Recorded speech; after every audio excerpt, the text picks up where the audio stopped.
Nobody told you this before you spent 30, 40, maybe $50,000 on a hybrid. The regret most buyers feel, and yes, a lot of them do feel it, doesn't come from a breakdown. It doesn't come from a recall. It doesn't come from some catastrophic battery failure that wiped out their savings. It comes from something much quieter, much more personal.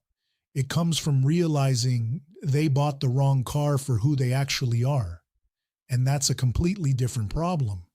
Because from the outside, every hybrid looks like the same promise. Better fuel economy, cleaner conscience, lower running costs. But underneath that promise, Honda, Toyota, and Hyundai have built three completely different machines around three completely different beliefs about what a hybrid should actually do. And in 2026, those differences matter more than ever. Stay with me.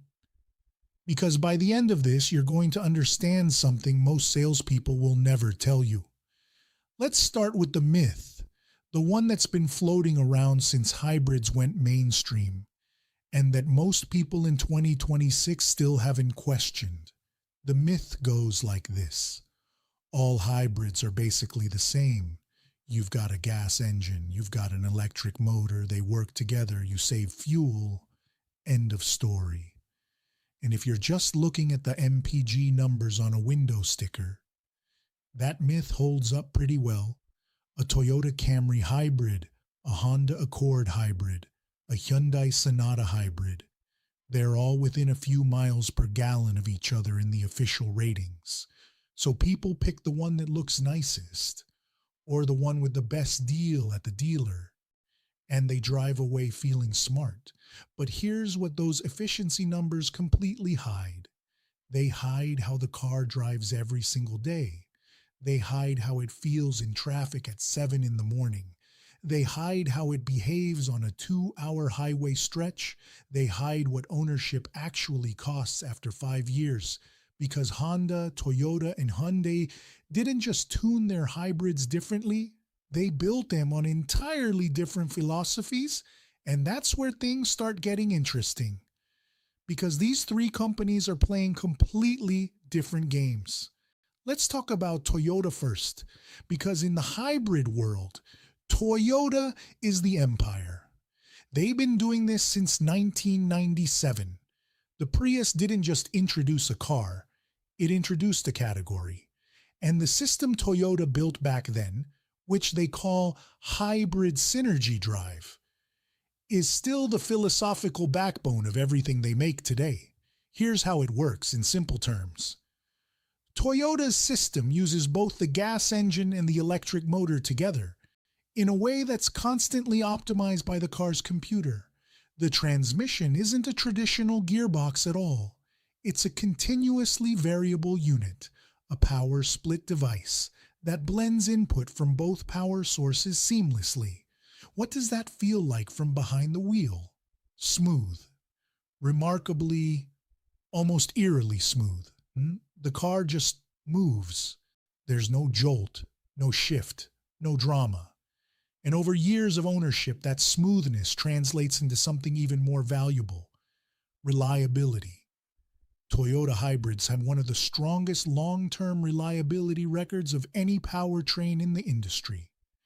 Taxi fleets have run them past 300,000 miles. That reputation is real, and it's earned. But here's where the hidden weakness lives. Toyota's commitment to refinement and proven engineering means their system evolves slowly, conservatively, and for some drivers, particularly those who enjoy driving, that predictability starts to feel like something else. It starts to feel flat. This is the part Toyota owners don't usually talk about in the first 3 months. They talk about it around month 8 or month 14, when the novelty of good fuel economy wears off and the daily reality sets in. Toyota's hybrid system, specifically the power split CVT, produces a very particular kind of acceleration. When you press the throttle firmly, the engine revs up. in a way that isn't directly connected to how fast the car actually accelerates. The engine noise climbs, while the car gradually builds speed beneath it. Engineers call it CVT lag. Regular people call it unsatisfying. It's not dangerous. It's not even slow in absolute terms. But it creates a disconnect between what you hear and what you feel. And over time, for a certain type of driver, that disconnect becomes genuinely annoying. Then there's the driving character question. Toyota hybrids aren't built to excite. The steering is tuned for comfort. The suspension prioritizes smoothness. The whole system is calibrated around efficiency and low stress. For a lot of people, that's exactly right. For others, especially people coming from sportier cars, it's a daily reminder that they made a practical choice, not an enjoyable one. The question is, which kind of driver are you? Honda looked at Toyota's approach and decided to go a completely different direction. Instead of a continuously variable power split system, Honda engineers built what they call a two-motor hybrid system, and the difference in daily life is remarkable. Here's how it works simply. Honda's system primarily drives the wheels with electric motors. The gas engine in most driving situations acts as a generator. It feeds electricity to those motors, rather than directly turning the wheels. Only at sustained highway speeds does the gas engine lock in and drive the car directly. What this means on the road is that Honda hybrids feel fundamentally electric in character, especially in the driving conditions most people actually experience. City traffic, stop-and-go commuting, suburban roads with frequent acceleration and braking. Press the accelerator in a Honda Accord hybrid or a CR-V hybrid, and the response is immediate. There's no delay, no lag, no rev climbing ahead of the acceleration. The motors deliver torque instantly, the way electric vehicles do. In the city, a Honda hybrid doesn't just feel efficient. It feels quick. It feels alive. That sensation, that instant linear pull, is something Toyota's system simply doesn't replicate in the same way. And for urban drivers, for daily commuters, for people who spend most of their miles in traffic, that difference is felt on every single drive. But that feeling creates a question most people never ask. What happens when you leave the city? Because Honda's electric-first architecture, the thing that makes it so satisfying in urban environments, creates a different set of trade-offs once you're on the highway. At sustained high speeds, Honda's system transitions the gas engine into direct drive mode. That transition is smooth. Honda's engineers have refined it significantly. But the engine character changes. You're no longer primarily in an electric-feeling car. You're in a conventional car with hybrid assistance. And at those speeds, the efficiency advantage narrows. Toyota's system, optimized for seamless blending at all conditions, often holds a measurable fuel economy edge on long highway trips. Not dramatic, but real. Then there's the noise question. Honda's engine, when it does engage hard, during aggressive acceleration, during hill climbing, during the moments when the generator is working to recharge the battery, can be more orally present than Toyota's system. Not harsh, not unpleasant, but noticeable. For long-distance drivers, for people doing regular road trips, these details matter. The Honda hybrid is built for the city, and it rewards city driving more than almost anything in its class. But if your life is mostly on the highway, you need to know that before you sign the papers. And then there's Hyundai, which entered this fight with a strategy that was deliberately different from both rivals. While Toyota and Honda developed entirely proprietary hybrid systems, built around unconventional transmissions. Hyundai took a more traditional approach. Their hybrid system pairs the electric motor and battery with a conventional 6-speed automatic transmission. Why does that matter? Because for most drivers, a 6-speed automatic feels familiar. It shifts the way cars are supposed to shift. It doesn't require any mental adjustment. And Hyundai layered their electric hybrid components into that familiar framework so smoothly that many drivers barely register that it's a hybrid at all. It just feels like a very refined, very efficient car. At the same time, Hyundai made a calculated bet on technology and features. In 2026, their hybrid lineup comes loaded: digital cockpits, advanced driver assistance, over-the-air updates, connectivity features that feel closer to the tech world than the automotive world. For buyers who want maximum features per dollar, Hyundai's value proposition is genuinely hard to argue with, but value propositions have a way of hiding complications. Here's the part that doesn't show up in the brochure. Hyundai's aggressive technology positioning is impressive today. The question is what it looks like in year 5 or year 7. Complexity is the enemy of long-term reliability. More software, more sensors, more integrated systems mean more potential failure points. Toyota has 30 years of data on their hybrid system. Honda has nearly 2 decades. Hyundai's modern hybrid platform is younger, less battle-tested by the sheer volume of miles Toyota has accumulated across their global fleet. That doesn't mean Hyundai hybrids are unreliable. Recent quality surveys have been genuinely encouraging. But the long-term data simply isn't as deep. And then there's the resale value question. Hyundai has made enormous progress in brand perception, but Toyota still commands a significant premium on the used market. A 5-year-old RAV4 hybrid holds its value in a way that Hyundai hasn't yet matched consistently.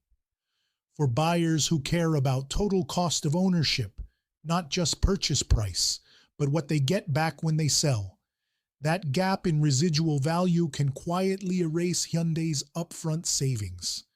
The technology that makes Hyundai exciting today could age faster than the engineering that makes Toyota boring, but enduring. Now imagine you buy one of these cars today, and you keep it for 7 years. What does ownership actually look like? With Toyota, maintenance is predictable and affordable. The hybrid battery has a well-documented lifespan. Replacement costs have come down significantly. Dealer networks are extensive. Independent mechanics are increasingly familiar with the system. And resale value at year 7?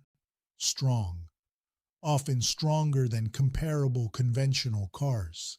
You will not be thrilled driving it every day, but you will never be anxious about owning it. With Honda, the picture is similarly positive. Running costs are competitive. The system has proven durable, and the driving experience advantage you paid for in year 1 is still there in year 7. But on the highway, fuel costs will run slightly higher than a comparable Toyota over that distance. Over 7 years, that adds up. With Hyundai, year 1 through 3 is likely excellent. The technology feels fresh. The warranty is generous. The value is real. Year 5 through 7, that's where uncertainty enters the picture. Not because failure is likely, but because the data is thinner. The software complexity is higher, and the resale market hasn't yet established the kind of consistent floor that Toyota commands. Choose Hyundai with your eyes open to that long game. Let's put this in real-world driving terms. City driving, Honda wins. And it's not particularly close.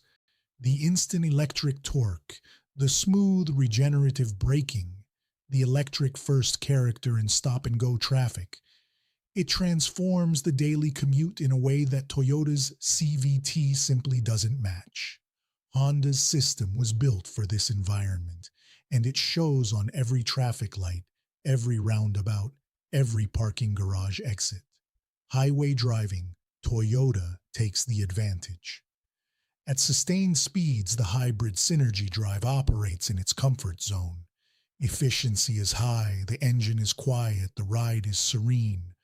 For road warriors, for drivers with long interstate commutes, Toyota is the rational choice. Mixed driving, and this is the reality for most people, Hyundai is genuinely competitive. The 6-speed automatic feels natural in varied conditions. The efficiency numbers hold up across a realistic weekly driving mix, and the features make every mile more comfortable. In cold weather, all three systems take a hit, but Toyota's thermal management, refined over decades of real-world northern climate data, gives them a measurable edge in deep winter conditions. Honda adapts well to cold but shows a slightly larger efficiency drop. Hyundai performs adequately, but with less accumulated cold weather engineering history behind it. So who actually wins? Here's the honest answer. The winner changes completely depending on who's driving. If reliability is your first priority, if you plan to keep this car for 10 years or more, if you care deeply about resale value and want the lowest stress ownership experience available in the segment, buy the Toyota. You will drive a car that doesn't excite you, but you will never be anxious about it. The engineering is proven, the network is deep, and the long-term data is on your side. If you live in a city, if you spend most of your time in traffic and on urban roads, if you want a hybrid that actually feels good to drive, that responds when you ask it to, that makes the commute feel less like punishment and more like driving, buy the Honda. You'll pay a small efficiency penalty on highway trips, but you'll be rewarded every single day in the conditions that actually define your driving life. And if you want maximum technology, maximum features, maximum value for the sticker price, if you update your phone every 2 years and want a car that feels the same way, if you're planning to sell or trade in within 4 or 5 years, before the long-term unknowns become relevant, buy the Hyundai. Just go in understanding that you're trading some long-term certainty for immediate gratification, and make sure that trade actually works for your life. Before we close, there's one more thing worth thinking about, because the hybrid segment itself is standing at a crossroads in 2026. Solid-state battery technology is inching closer to production reality. Plug-in hybrids are eating into the traditional hybrid's efficiency advantage. Pure electric vehicles are getting cheaper. Charging infrastructure is slowly improving. And the pressure on every automaker to justify hybrid complexity is intensifying. Toyota is moving cautiously towards solid state, betting that durability and range will eventually make full electrics viable for everyone. Honda is accelerating its EV lineup while keeping hybrid options alive as a bridge. Hyundai, perhaps the boldest of the three, is pushing hard into both plug-in hybrids and pure electric simultaneously, betting that software-defined vehicles will be the real battleground in 5 years. Whether the traditional hybrid still makes sense in a 2030 world is genuinely uncertain. Right now in 2026, they remain one of the smartest buys in the market. But the world is moving fast. So here's the truth that nobody actually talks about. It's not which hybrid is objectively better, because there isn't one. The truth is that the wrong buyer in the right car still ends up disappointed, a highway commuter who buys a Honda for its city feel and finds it louder and less efficient on long runs. A city driver who buys a Toyota for its reputation and spends years mildly irritated by a CVT that never quite satisfies. A budget-conscious buyer who gets Hyundai's best deal and discovers in year 6 that the resale numbers don't match what they were promised. The car didn't fail in any of those stories. The match failed. And that's what this really comes down to.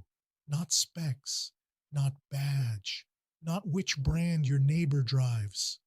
It's about knowing who you are as a driver, how you actually use a car, and which philosophy matches your real life.